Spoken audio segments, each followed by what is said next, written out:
I was 15 going on 16, and I had told my mom I had this chunk of money saved up, and she said, have you ever considered buying a house?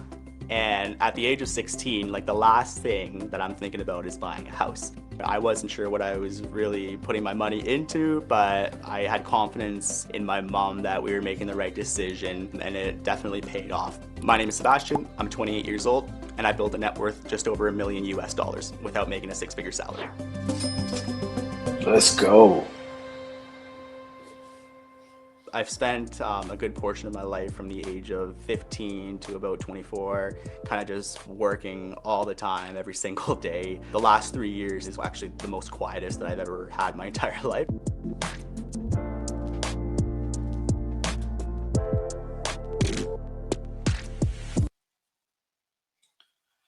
He said the last 3 years, when he said he was 28 years old, last 3 years has been the quiet. He's worked hard his entire life.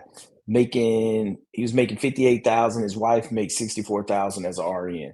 I think when it comes to building wealth, one of the most overlooked items that allow you to build wealth and accelerate your journey is being married and having two incomes coming into the house. Like that is one of the hacks that would allow you to build wealth extremely fast. In the military, you see multiple military members living together. You may even have like three or four guys in one house, and so it just allows you to reduce your number one expense that everyone has is housing. And so if you can reduce that expense drastically or live for free or have like four incomes going in on that, it allows you to save and invest at a very, very fast rate. And so I think that's one of the big things with being a married couple that has really allowed me to build wealth. And I would say like with my wife doesn't get a lot of credit because behind the scenes, like with me being active duty, retired after 20 years, and we had our own real estate investing business for a decade. And she, during the day, she was the one that were doing a lot of the things that when I wasn't available by cell phone. And she was really championing that business, and it allowed us to do that where I wouldn't been able to do that by myself. Let's keep watching the video. I was born in Mexico. My mom and I immigrated to Canada when I was 3 years old.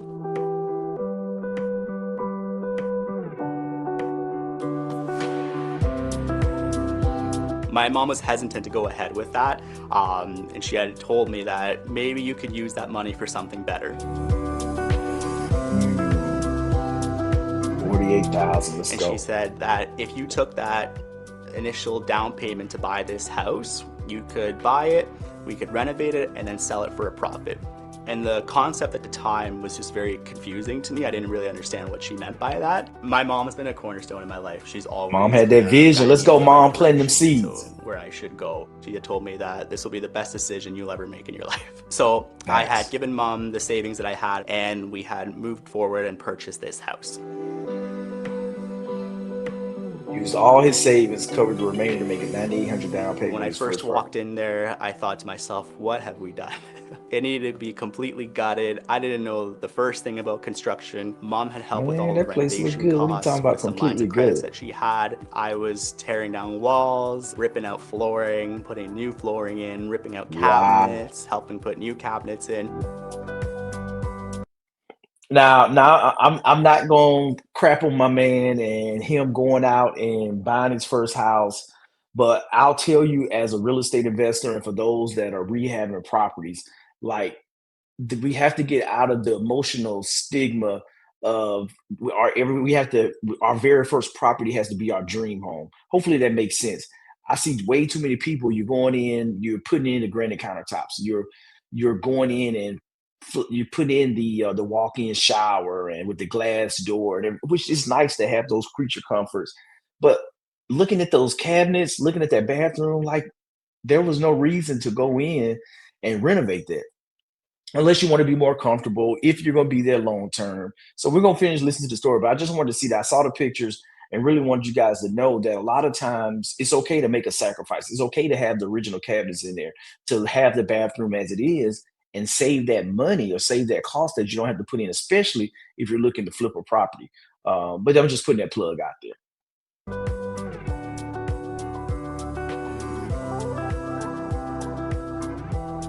So any of the profits that came from the house, we kind of just floated into the next house purchase. The second house that we bought was shortly after that one has sold, about 6 months after, give or take. And that one was purchased by my mother and at the time my stepdad as well. By the time we got to the third house, I was 18 at the time, so I was able to put my name and my mom's name on that house. It just started to Nice. fuel my hunger for real estate.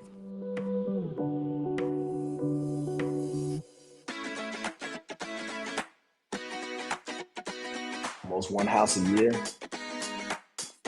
I only Manager just cared Walmart. about Okay, let's keeping go. money within real estate and kind of growing that. It wasn't up until when I had a chance to sit down with my father-in-law and he kind of introduced me to index funds and investing in the market. I didn't really understand the power of compound growth up until that point. And from that point on, I started putting a monthly amount away for retirement. Nice. Given my net worth at the They put time, I had taken 25K about in 10% and invested Bitcoin. into They're good on cryptocurrency. him. However, it was a gamble that we had taken at the time, and it's definitely paid off, fortunately. You better like at least 5, 6x. Yeah. No, that's 20x. 500,000. That's awesome. That was one of the things I told my wife. Which I was like, I should have bought so much more crypto than what I did Leaving in Walmart was one of the 2018. toughest decisions I've ever made. My schedule was all over the place, just working in retail. You're working mornings, afternoons, weekends, so there was a not great work-life balance, but I was all in it just to climb the career ladder. When we found out we were pregnant, we started looking at other options to move back home or move into a different career field. There was another job opportunity that was brought up to me in the financial industry at home. So my wife and I, we kind of had sat down and tried to figure out, do I want to keep chasing this retail career and kind of growing within that with a competitor, or do we maybe kind of take a step back and slow it down and move home and have a better work-life balance atmosphere? Because of the little one, we decided to take that career field and kind of have her acclimated back into our hometown. So how our income looks right now is my income as a Okay, financial break it down. advisor for about $80,000. I have rental income coming in, which is an additional about $22,000 Canadian. And in addition to that, my wife's income, which when she goes back to work full time, she'll be making around $90,000 Canadian. So looking back at September, my wife and I had spent around Nice. 15,500 Canadian dollars, and we had brought in about 13,000 Canadian dollars. The reason for the discrepancy in income to expenses was we have two big insurance payments that come out in September. On an average month, we're bringing in about $8,000 Canadian and spending about $6,000 Canadian. I'm very frugal when it comes to our budget, so I review it on a daily basis. One of the biggest Ooh, category not daily. lines on our budget is our home expenses. After that line item, I would say our lifestyle expenses are the most expensive. So all of our grocery, health and beauty, anything that has to do with the baby. Afterwards would be transportation. So any gas that we have to pay, our insurance. We don't have any auto loans. So it's just all of the actual maintenance costs for the vehicles themselves. Nice.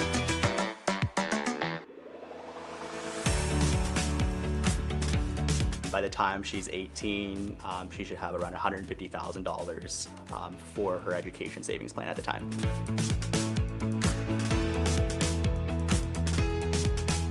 I want to increase what we currently invest every single month into our index funds from possibly $1,200 to about $2,000 once my wife goes back to work. In terms of age for retirement, I don't really like to think of it as retirement, but more so as financial independence. Right now, I'm projected to be Yes. financial independent by about 35.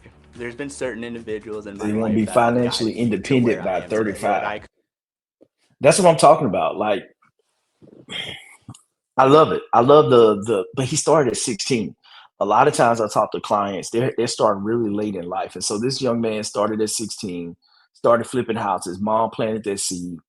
And he started one house after another, did the flips, and when he put the sweat equity while he was working, he was doing a lot of the rehab work. Salute to him. Over a 9-year period, I think they did, was it 10 houses?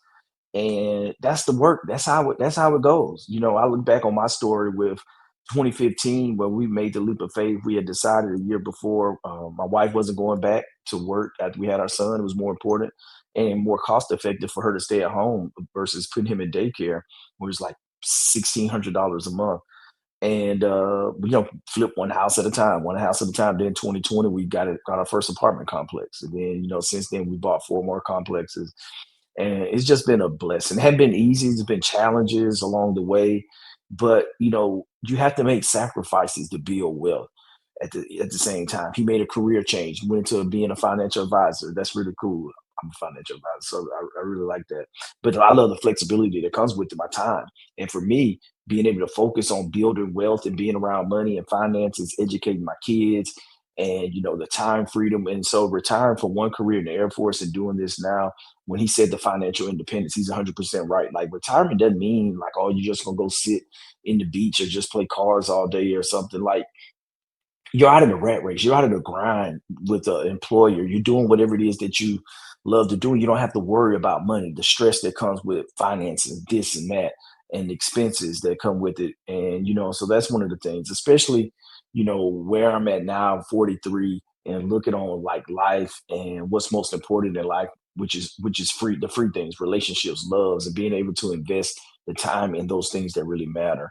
I think at the end of the day is what it's all about, and real estate was the vehicle for me and for a lot of people to build wealth. But a lot of times we have to change our mindset. There's going to be sacrifice. It's not going to be easy. You're not going to be able to sit around on Instagram all day. You're not going to be able to come home and watch football on the weekends. You're going to have to sacrifice some things, your time. You have to sacrifice. You're going to have to put your money away and not blow it on, depreciating assets.